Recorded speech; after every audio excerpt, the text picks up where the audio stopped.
شروع اللہ کا نام لے کر جو بڑا مہربان نہایت رحم والا ہے۔ الف لام را، یہ کتاب روشن کی آیتیں ہیں۔ ہم نے اس قرآن کو عربی میں نازل کیا ہے تاکہ تم لوگ سمجھ سکو۔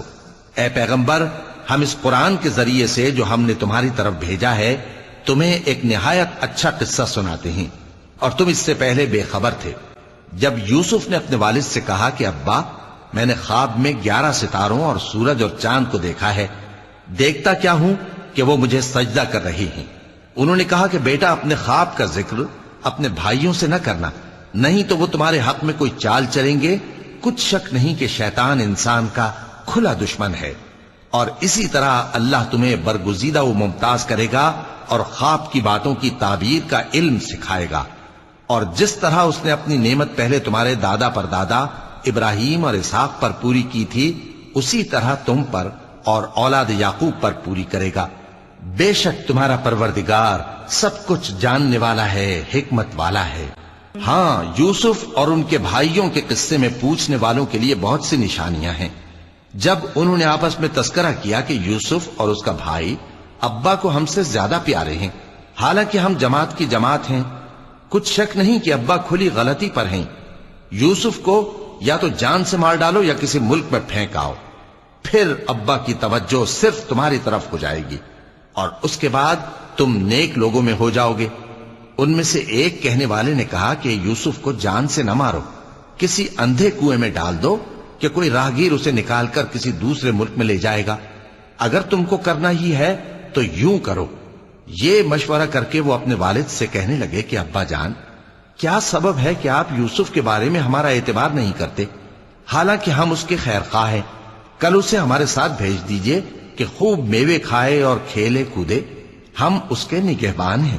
انہوں نے کہا کہ یہ امر مجھے غمناک کیے دیتا ہے کہ تم اسے لے جاؤ، یعنی وہ مجھ سے جدا ہو جائے، اور مجھے یہ بھی خوف ہے کہ تم کھیل میں اس سے غافل ہو جاؤ اور اسے بھیڑیا کھا جائے۔ وہ کہنے لگے کہ اگر ہماری موجودگی میں کہ ہم ایک طاقتور جماعت ہیں اسے بھیڑیا کھا گیا تو ہم بڑے نقصان میں پڑ گئے۔ غرض جب وہ اس کو لے گئے اور اس بات پر اتفاق کر لیا کہ اس کو اندھے کنویں میں ڈال دیں، اور ہم نے یوسف کی طرف وحی بھیجی کہ ایک وقت ایسا آئے گا کہ تم انہیں ان کے اس سلوک سے آگاہ کرو گے، اور ان کو اس وحی کی کچھ خبر نہ ہوگی۔ اور یہ حرکت کر کے وہ رات کے وقت باپ کے پاس روتے ہوئے آئے، کہنے لگے کہ ابا جان، ہم تو دوڑنے اور ایک دوسرے سے آگے نکلنے میں مصروف ہو گئے اور یوسف کو اپنے اسباب کے پاس چھوڑ گئے تو اسے بھیڑیا کھا گیا، اور آپ ہماری بات کو گو ہم سچ ہی کہتے ہیں باور نہیں کریں گے۔ اور ان کے کرتے پر جھوٹ موٹ کا لہو بھی لگا لائے۔ یعقوب نے کہا کہ یوں نہیں ہے، بلکہ تم اپنے دل سے یہ بات بنا لائے ہو۔ اچھا، صبر کہ وہی خوب ہے، اور جو تم بیان کرتے ہو اس کے بارے میں اللہ ہی سے مدد چاہیے۔ اور اب اللہ کی شان دیکھو کہ اس کنویں کے قریب ایک قافلہ آوارد ہوا اور انہوں نے پانی کے لیے اپنا سقا بھیجا، تو اس نے کنویں میں ڈول لٹکایا، یوسف اس سے لٹک گئے۔ وہ بولا، زہے قسمت، یہ تو ایک لڑکا ہے، اور اس کو قیمتی سرمایہ سمجھ کر چھپا لیا۔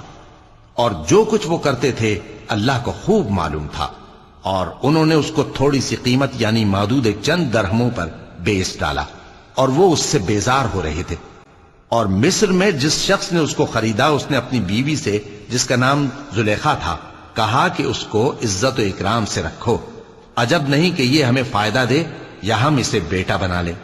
اس طرح ہم نے یوسف کو سرزمین مصر میں جگہ دی، اور غرض یہ تھی کہ ہم ان کو خواب کی باتوں کی تعبیر سکھائیں، اور اللہ اپنے کام پر غالب ہے، لیکن اکثر لوگ نہیں جانتے۔ اور جب وہ اپنی جوانی کو پہنچے تو ہم نے ان کو دانائی اور علم عطا کیا، اور نیکوکاروں کو ہم اسی طرح بدلہ دیا کرتے ہیں۔ اور جس عورت کے گھر میں وہ رہتے تھے اس نے ان کو اپنی طرف مائل کرنا چاہا، اور دروازے بند کر کے کہنے لگی، یوسف جلدی آؤ۔ انہوں نے کہا کہ اللہ پناہ میں رکھے، وہ یعنی تمہارے میاں تو میرے آقا ہیں، انہوں نے مجھے اچھی طرح سے رکھا ہے، میں ایسا ظلم نہیں کر سکتا، بے شک ظالم لوگ فلاح نہیں پائیں گے۔ اور اس عورت نے ان کا قصد کیا اور انہوں نے اس کا قصد کیا۔ اگر وہ اپنے پروردگار کی نشانی نہ دیکھتے تو جو ہوتا سو ہوتا۔ یوں اس لیے کیا گیا کہ ہم ان سے برائی اور بے حیائی کو روک دیں، بے شک وہ ہمارے چنے ہوئے بندوں میں سے تھے، اور دونوں دروازے کی طرف بھاگے، آگے یوسف، پیچھے زلیخا، اور عورت نے ان کا کرتا پیچھے سے پکڑ کر جو کھینچا تو پھاڑ ڈالا، اور دونوں کو دروازے کے پاس عورت کا خاوند مل گیا۔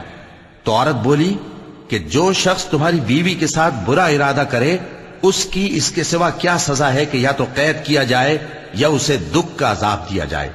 یوسف نے کہا اسی نے مجھ کو اپنی طرف مائل کرنا چاہا تھا، اور اس کے خاندان میں سے ایک گواہ نے گواہی دی کہ اگر اس کا کرتا آگے سے پھٹا ہو تو یہ سچی اور یوسف جھوٹا ہے، اور اگر کرتا پیچھے سے پھٹا ہو تو یہ جھوٹی اور وہ سچا ہے۔ سو جب اس کا کرتا دیکھا تو پیچھے سے پھٹا تھا، تب اس نے زلیخا سے کہا کہ یہ تمہارا ہی فریب ہے، اور کچھ شک نہیں کہ تم عورتوں کے فریب بڑے بھاری ہوتے ہیں۔ یوسف اس بات کا خیال نہ کر، اور زلیخا تو اپنے گناہ کی بخشش مانگ، بے شک خطا تیری ہی ہے۔ اور شہر میں عورتیں گفتگویں کرنے لگیں کہ عزیز کی بیوی اپنے غلام کو اپنی طرف مائل کرنا چاہتی ہے، اور اس کی محبت اس کے دل میں گھر کر گئی ہے، ہم دیکھتی ہیں کہ وہ کھلی گمراہی میں ہے۔ پھر جب زلیخا نے ان عورتوں کی گفتگو جو حقیقت میں دیدار یوسف کے لیے ایک چال تھی سنی، تو ان کے پاس دعوت کا پیغام بھیجا اور ان کے لیے ایک محفل مرتب کی، اور پھل تراشنے کے لیے ہر ایک کو ایک ایک چھری دی، اور یوسف سے کہا کہ ان کے سامنے آؤ۔ جب عورتوں نے ان کو دیکھا تو ان کا روب حسن ان پر ایسا چھا گیا کہ پھل تراشتے تراشتے اپنے ہاتھ کاٹ لیے، اور بے ساختہ بول اٹھی کہ اللہ پاک ہے، یہ آدمی نہیں، یہ تو کوئی بزرگ فرشتہ ہے۔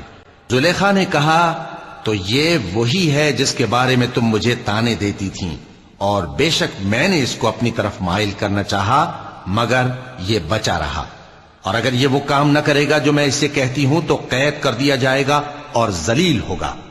یوسف نے دعا کی کہ پروردگار جس کام کی طرف یہ مجھے بلاتی ہیں اس کی نسبت مجھے قید پسند ہے، اور اگر تو مجھ سے ان کے فریب کو نہ ہٹائے گا تو میں ان کی طرف مائل ہو جاؤں گا اور نادانوں میں سے ہو جاؤں گا۔ پس ان کے رب نے ان کی دعا قبول کر لی اور ان سے عورتوں کا داؤں ٹال دیا، بے شک وہی تو سننے والا ہے، جاننے والا ہے۔ پھر باوجود اس کے کہ وہ لوگ ان کی بے گناہی کے نشان دیکھ چکے تھے، ان کی رائے یہی ٹھہری کہ کچھ عرصے کے لیے ان کو قید ہی کر دیں، اور ان کے ساتھ دو اور جوان بھی داخل زندہ ہوئے۔ ایک نے ان میں سے کہا کہ میں نے خواب دیکھا ہے، دیکھتا کیا ہوں کہ شراب کے لیے انگور نچوڑ رہا ہوں۔ دوسرے نے کہا کہ میں نے بھی خواب دیکھا ہے، میں یہ دیکھتا ہوں کہ اپنے سر پر روٹیاں اٹھائے ہوئے ہوں اور پرندے ان میں سے کھا رہے ہیں، تو ہمیں ان کی تعبیر بتا دیجئے کہ ہم تمہیں نیکوکار دیکھتے ہیں۔ یوسف نے کہا کہ جو کھانا تم کو ملنے والا ہے وہ آنے نہیں پائے گا کہ میں اس سے پہلے تم کو اس کی تعبیر بتا دوں گا۔ یہ ان باتوں میں سے ہے جو میرے پروردگار نے مجھے سکھائی ہیں۔ جو لوگ اللہ پر ایمان نہیں لاتے اور آخرت کا انکار کرتے ہیں، میں نے ان کا مذہب چھوڑ دیا ہے، اور میں اپنے باپ دادا ابراہیم اور اسحاق اور یعقوب کے مذہب پر چلتا ہوں۔ ہمیں شایع نہیں ہے کہ کسی چیز کو اللہ کے ساتھ شریک بنائیں، یہ اللہ کا فضل ہے ہم پر بھی اور لوگوں پر بھی، لیکن اکثر لوگ شکر نہیں کرتے۔ اے میرے قید خانے کے رفیقو، بھلا کئی جدا جدا آقا اچھے یا اللہ جو اکیلا ہے سب پر غالب ہے؟ جن چیزوں کی تم اللہ کے سوا پرستش کرتے ہو وہ صرف نام ہی نام ہیں جو تم نے اور تمہارے باپ دادا نے رکھ لیے ہیں، اللہ نے ان کی کوئی سند نازل نہیں کی۔ سن رکھو کہ اللہ کے سوا کسی کی حکومت نہیں ہے، اس نے ارشاد فرمایا ہے کہ اس کے سوا کسی کی عبادت نہ کرو، یہی سیدھا دین ہے، لیکن اکثر لوگ نہیں جانتے۔ اے میرے قید خانے کے رفیقو، تم میں سے ایک جو پہلا خواب بیان کرنے والا ہے وہ تو اپنے آقا کو شراب پلایا کرے گا، اور جو دوسرا ہے وہ سولی دیا جائے گا، اور پرندے اس کا سر نوچ کھائیں گے۔ جو بات تم مجھ سے پوچھتے تھے وہ فیصل ہو چکی ہے، اور ان دونوں میں سے جس کی نسبت یوسف نے خیال کیا کہ وہ رہائی پا جائے گا، اس سے کہا کہ اپنے آقا سے میرا ذکر بھی کر دینا۔ پھر شیطان نے اسے ان کا اپنے آقا سے ذکر کرنا بھلا دیا، اور یوسف کئی برس قید خانے ہی میں رہے۔ اور بادشاہ نے کہا کہ میں نے خواب دیکھا ہے، دیکھتا کیا ہوں کہ 7 موٹی گائیں ہیں جن کو 7 دبلی گائیں کھا رہی ہیں، اور 7 خوشے سبز ہیں اور 7 خشک۔ اے درباریو، اگر تم خوابوں کی تعبیر دے سکتے ہو تو مجھے میرے خواب کی تعبیر بتاؤ۔ انہوں نے کہا یہ خواب تو پریشان خیالی سے ہیں اور ہمیں ایسے خوابوں کی تعبیر نہیں آتی۔ اور وہ شخص جو دونوں قیدیوں میں سے رہائی پا گیا تھا اور جسے مدت کے بعد وہ بات یاد آ گئی، بول اٹھا کہ میں آپ کو اس کی تعبیر لا بتاتا ہوں، مجھے قید خانے جانے کی اجازت دیجیے۔ غرض وہ یوسف کے پاس آیا اور کہنے لگا، یوسف، اے بڑے سچے یوسف، ہمیں اس خواب کی تعبیر بتائیے کہ 7 موٹی گایوں کو 7 دبلی گائیں کھا رہی ہیں اور 7 خوشے سبز ہیں اور 7 سوکھے، تاکہ میں لوگوں کے پاس واپس جا کر تعبیر بتاؤں۔ عجب نہیں کہ وہ تمہاری قدر جانے۔ انہوں نے کہا کہ تم لوگ 7 سال متواتر کھیتی کرتے رہو گے، تو جو غلہ کاٹو تو تھوڑے سے غلے کے سوا جو کھانے میں آئے باقی کو خوشوں میں ہی رہنے دینا۔ پھر اس کے بعد خشک سالی کے 7 سخت سال آئیں گے کہ جو غلہ تم نے جمع کر رکھا ہوگا وہ سب کو کھا جائیں گے، صرف وہی تھوڑا سا رہ جائے گا جو تم احتیاط سے رکھ چھوڑو گے۔ پھر اس کے بعد ایک ایسا سال آئے گا کہ خوب مے برسے گا اور لوگ اس میں رس نچوڑیں گے۔ اور یہ تعبیر سن کر بادشاہ نے حکم دیا کہ یوسف کو میرے پاس لے آؤ۔ سو جب قاصد ان کے پاس گیا تو انہوں نے کہا کہ اپنے آقا کے پاس واپس جاؤ اور اس سے پوچھو کہ ان عورتوں کا کیا حال ہے جنہوں نے اپنے ہاتھ کاٹ لیے تھے، بے شک میرا پروردگار ان کے فریب سے خوب واقف ہے۔ بادشاہ نے عورتوں سے پوچھا کہ تمہارا کیا قصہ تھا جب تم نے یوسف کو اپنی طرف مائل کرنا چاہا؟ سب بول اٹھیں کہ اللہ پاک ہے، ہم نے اس میں کوئی برائی معلوم نہیں کی۔ عزیز کی بیوی نے کہا، اب سچی بات تو ظاہر ہو ہی گئی ہے، اصل یہ ہے کہ میں نے اس کو اپنی طرف مائل کرنا چاہا تھا اور وہ بے شک سچا ہے۔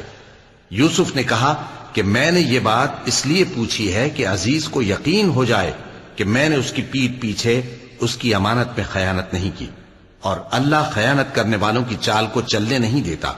اور میں اپنے آپ کو پاک صاف نہیں کہتا، کیونکہ نفس امارہ انسان کو برائی ہی سکھاتا رہتا ہے، مگر یہ کہ میرا پروردگار رحم فرمائے، بے شک میرا پروردگار بخشنے والا ہے، مہربان ہے۔ اور بادشاہ نے حکم دیا کہ اسے میرے پاس لاؤ، میں اسے اپنا مصاحب خاص بناؤں گا۔ پھر جب ان سے گفتگو کی تو کہا کہ آج سے تم ہمارے ہاں صاحب منزلت ہو اور صاحب اعتبار ہو۔ یوسف نے کہا، مجھے زرعی پیداوار پر مقرر کر دیجئے، کیونکہ میں حفاظت بھی کر سکتا ہوں اور اس کام سے واقف بھی ہوں۔ اس طرح ہم نے یوسف کو ملک مصر میں جگہ دی اور وہ اس ملک میں جہاں چاہتے تھے رہتے تھے۔ ہم اپنی رحمت جس پر چاہتے ہیں کرتے ہیں اور نیکوکاروں کے اجر کو ضائع نہیں کرتے، اور جو لوگ ایمان لائے اور ڈرتے رہے ان کے لیے آخرت کا اجر بہت بہتر ہے۔ اور یوسف کے بھائی کنعان سے مصر میں غلہ خریدنے کے لیے آئے تو یوسف کے پاس گئے، تو یوسف نے ان کو پہچان لیا اور وہ ان کو نہ پہچان سکے۔ اور جب یوسف نے ان کے لیے ان کا سامان تیار کر دیا تو کہا کہ پھر آنا تو جو باپ کی طرف سے تمہارا ایک اور بھائی ہے اسے بھی میرے پاس لیتے آنا۔ کیا تم نہیں دیکھتے کہ میں ناب بھی پوری پوری دیتا ہوں اور مہمانداری بھی خوب کرتا ہوں؟ اب اگر تم اسے میرے پاس نہ لاؤ گے تو نہ تمہیں میرے ہاں سے غلہ ملے گا اور نہ تم میرے پاس ہی آ سکو گے۔ انہوں نے کہا کہ ہم اس کے بارے میں اس کے والد کو پھسلائیں گے اور ہم یہ کام کر کے رہیں گے۔ اور یوسف نے اپنے خدام سے کہا کہ ان کا سرمایہ یعنی غلے کی قیمت ان کے سامان میں رکھ دو۔ عجب نہیں کہ جب یہ اپنے اہل و عیال میں جائیں تو اسے پہچان لیں، اور عجب نہیں کہ یہ پھر یہاں آئیں۔ بس جب وہ اپنے والد کے پاس واپس گئے تو کہنے لگے کہ ابا، ہمارے لیے غلے کی بندش کر دی گئی ہے، تو ہمارے ساتھ ہمارے بھائی کو بھیج دیجئے تاکہ ہم پھر غلہ لائیں اور ہم اس کے نگہبان ہیں۔ یعقوب نے کہا کہ میں اس کے بارے میں تمہارا اعتبار نہیں کرتا، مگر ویسا ہی جیسا پہلے اس کے بھائی کے بارے میں کیا تھا، سو اللہ ہی بہتر نگہبان ہے اور وہ سب سے زیادہ رحم کرنے والا ہے۔ اور جب انہوں نے اپنا اسباب کھولا تو دیکھا کہ ان کا سرمایہ واپس کر دیا گیا ہے۔ کہنے لگے، ابا، ہمیں اور کیا چاہیے؟ دیکھیے یہ ہماری پونجی بھی ہمیں واپس کر دی گئی ہے، اور ہم اپنے اہل و عیال کے لیے پھر غلہ لائیں گے اور اپنے بھائی کی نگہبانی کریں گے، اور ایک بار شتر زیادہ لائیں گے کہ یہ غلہ جو ہم لائے ہیں تھوڑا ہے۔ یعقوب نے کہا کہ جب تک تم اللہ کا عہد نہ دو کہ اس کو میرے پاس صحیح و سالم لے آؤ گے، میں اسے ہرگز تمہارے ساتھ نہیں بھیجنے کا، مگر یہ کہ تم گھیر لیے جاؤ یعنی بے بس ہو جاؤ تو مجبوری ہے۔ پس جب انہوں نے والد کو اپنا قول دیا تو یعقوب نے کہا کہ جو قول و قرار ہم کر رہے ہیں اس کا اللہ ضامن ہے، اور فرمایا کہ اے میرے بیٹو، ایک ہی دروازے سے داخل نہ ہونا بلکہ جدا جدا دروازوں سے داخل ہونا، اور میں اللہ کی تقدیر کو تو تم سے روک نہیں سکتا، بے شک حکم اللہ ہی کا ہے، میں اسی پر بھروسہ رکھتا ہوں، اور اہل توکل کو اسی پر بھروسہ رکھنا چاہیے۔ اور جب وہ ان مقامات سے داخل ہوئے جہاں جہاں سے داخل ہونے کے لیے ان کے والد نے ان سے کہا تھا، تو وہ تدبیر اللہ کے حکم کو ذرا بھی ٹال نہیں سکتی تھی۔ ہاں، وہ یعقوب کے دل کی خواہش تھی جو انہوں نے پوری کی تھی، اور بے شک وہ صاحب علم تھے، کیونکہ ہم نے ان کو علم سکھایا تھا، لیکن اکثر لوگ نہیں جانتے۔ اور جب وہ لوگ یوسف کے پاس پہنچے تو یوسف نے اپنے حقیقی بھائی کو اپنے پاس جگہ دی اور کہا کہ میں تمہارا بھائی ہوں، تو جو سلوک یہ ہمارے ساتھ کرتے رہے ہیں اس پر افسوس نہ کرنا۔ پھر جب ان کا اسباب تیار کر دیا تو اپنے بھائی کے تھیلے میں آپ خورا رکھ دیا۔ پھر جب وہ آبادی سے باہر نکل گئے تو ایک پکارنے والے نے آواز دی کہ قافلے والو، تم تو چور ہو۔ وہ ان کی طرف متوجہ ہو کر کہنے لگے کہ تمہاری کیا چیز کھوئی گئی ہے؟ وہ بولے کہ بادشاہ کا کٹورا کھویا گیا ہے، اور جو شخص اس کو لے کے آئے اس کے لیے ایک بار شتر انعام، اور میں اس کا ضامن ہوں۔ وہ کہنے لگے کہ اللہ کی قسم، تم کو معلوم ہے کہ ہم اس ملک میں اس لیے نہیں آئے کہ خرابی کریں اور نہ ہم چوری کیا کرتے ہیں۔ وہ بولے کہ اگر تم جھوٹے نکلے یعنی چوری ثابت ہوئی تو اس کی سزا کیا؟ انہوں نے کہا کہ اس کی سزا یہ کہ جس کے تھیلے میں وہ دستیاب ہو وہی اس کا بدل قرار دیا جائے، ہم ظالموں کو یہی سزا دیا کرتی ہیں۔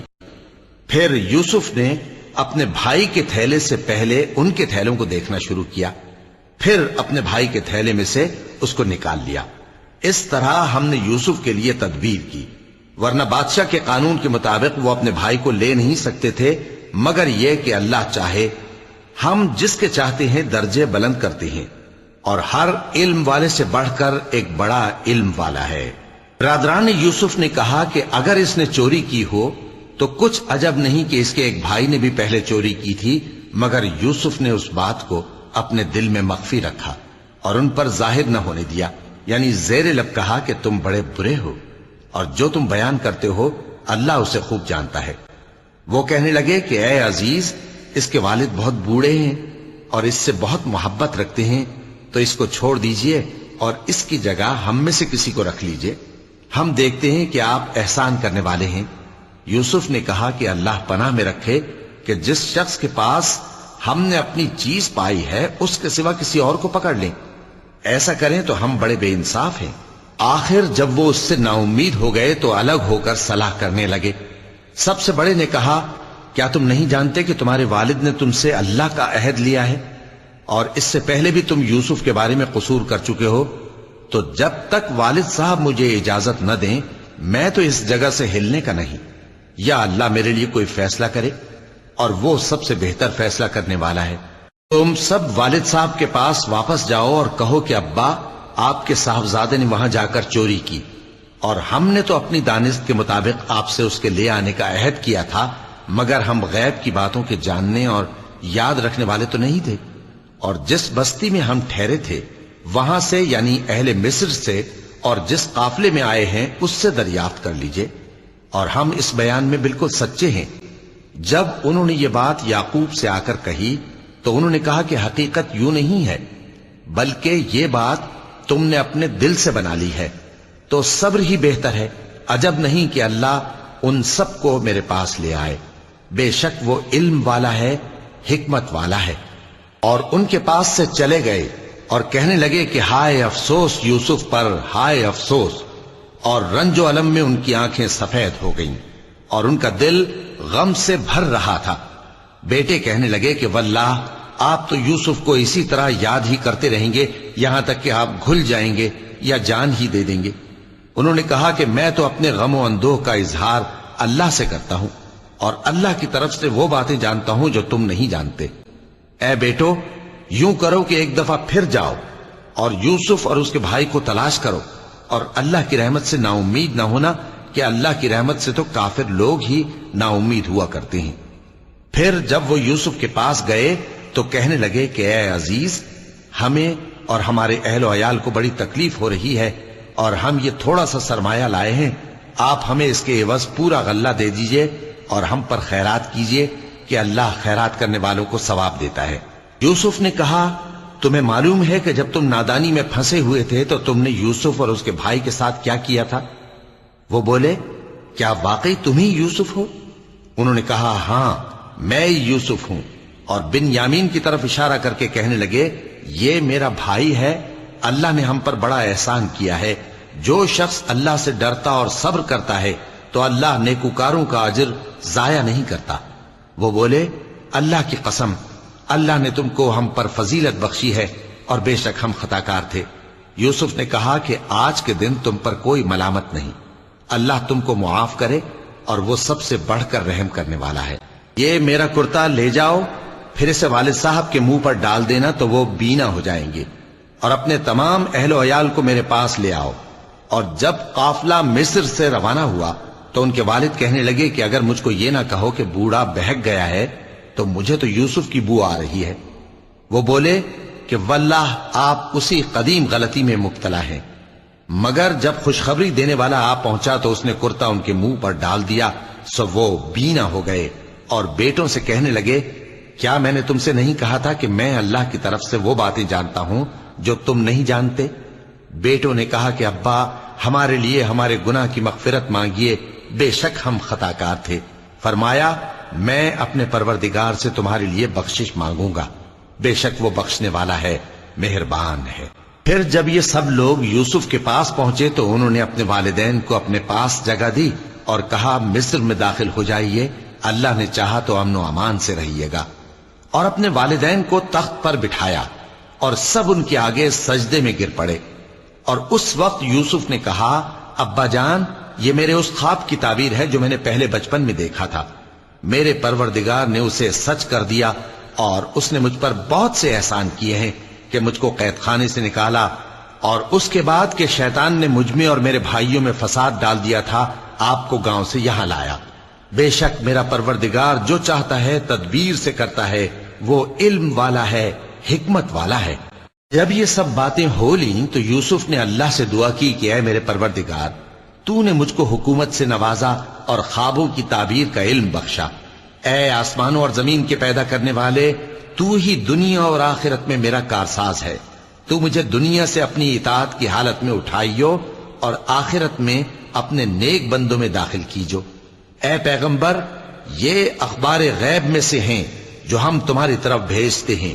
اور جب برادران یوسف نے اپنی بات پر اتفاق کیا تھا اور وہ فریب کر رہے تھے تو تم ان کے پاس تو نہ تھے، اور بہت سے آدمی گو تم کتنی خواہش کرو ایمان لانے والے نہیں ہیں، اور تم ان سے اس خیر خواہی کا کچھ صلہ بھی تو نہیں مانگتے۔ یہ قرآن اور کچھ نہیں، تمام جہانوں کے لیے نصیحت ہے۔ اور آسمان و زمین میں بہت سی نشانیاں ہیں جن پر سے یہ گزرتے ہیں اور ان کو نظر انداز کر دیتے ہیں، اور یہ اکثر اللہ پر ایمان نہیں رکھتے، مگر اس کے ساتھ شرک بھی کرتے ہیں۔ تو کیا یہ اس بات سے بے خوف ہیں کہ ان پر اللہ کا عذاب نازل ہو کر ان کو ڈھانپ لے، یا ان پر ناگہاں قیامت آ جائے اور انہیں خبر بھی نہ ہو؟ کہہ دو، میرا رستہ تو یہ ہے، میں اللہ کی طرف بلاتا ہوں سمجھ بوجھ کر، میں بھی لوگوں کو اللہ کی طرف بلاتا ہوں اور میرے پیرو بھی، اور اللہ پاک ہے اور میں شرک کرنے والوں میں سے نہیں ہوں۔ اور ہم نے تم سے پہلے بستیوں کے رہنے والوں میں سے مرد ہی بھیجے تھے جن کی طرف ہم وہی بھیجتے تھے۔ کیا ان لوگوں نے ملک میں سیر و سیاحت نہیں کی کہ دیکھ لیتے کہ جو لوگ ان سے پہلے تھے ان کا انجام کیا ہوا؟ اور متقیوں کے لیے آخرت کا گھر بہت اچھا ہے، کیا تم سمجھتے نہیں؟ یہاں تک کہ جب پیغمبر نا امید ہو گئے اور انہوں نے خیال کیا کہ اپنی نصرت کے بارے میں جو بات انہوں نے کہی تھی اس میں وہ سچے نہ نکلے، تو ان کے پاس ہماری مدد آ پہنچی۔ پھر جسے ہم نے چاہا بچا دیا، اور ہمارا عذاب اتر کر گناہگار لوگوں سے پھیرا نہیں کرتا۔ ان کے قصے میں عقل مندوں کے لیے عبرت ہے۔ یہ قرآن ایسی بات نہیں ہے جو اپنے دل سے بنائی گئی ہو، بلکہ جو کتابیں اس سے پہلے نازل ہوئی ہیں ان کی تصدیق کرنے والا ہے اور ہر چیز کی تفصیل کرنے والا، اور مومنوں کے لیے ہدایت اور رحمت ہے۔